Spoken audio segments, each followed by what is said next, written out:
Light, sound, and water waves all share a common habit. They travel in a straight line, right up until they hit a wall. You see the results of these collisions every day. It's the reason you can check your hair in a bathroom mirror, or why a straw in a glass of water looks like it's snapped in half. When a wave collides with a boundary, it follows one of three physical paths. It will bounce, it will bend, or it will spread out. Identifying these behaviors is the first step toward mastering the wave section of your physics exam. The first path is reflection. This is when a wave hits a surface and bounces back. It's what creates an echo in a canyon and how a bathroom mirror works. To predict how a wave bounces, we use a specific reference point. We draw an imaginary line directly perpendicular to the surface, called the normal. The angle where our incoming wave hits that normal line is called the angle of incidence. There is a strict rule here. The angle of incidence is exactly equal to the angle of reflection. Whatever angle the wave comes in at, it leaves at that same angle. This rule is so consistent that we use it to build massive structures. Look at this giant radio telescope.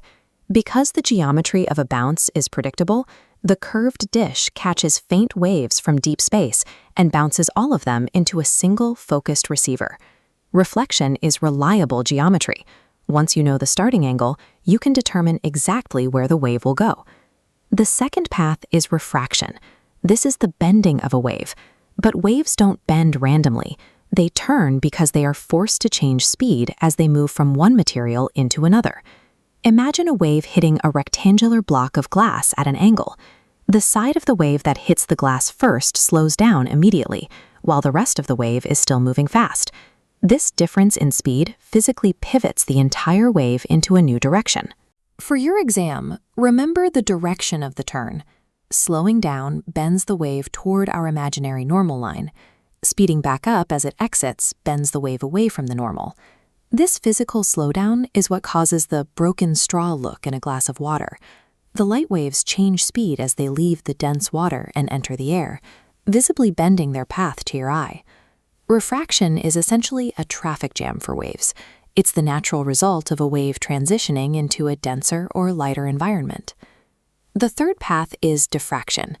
This is the spreading of waves as they pass through a gap or move around an obstacle.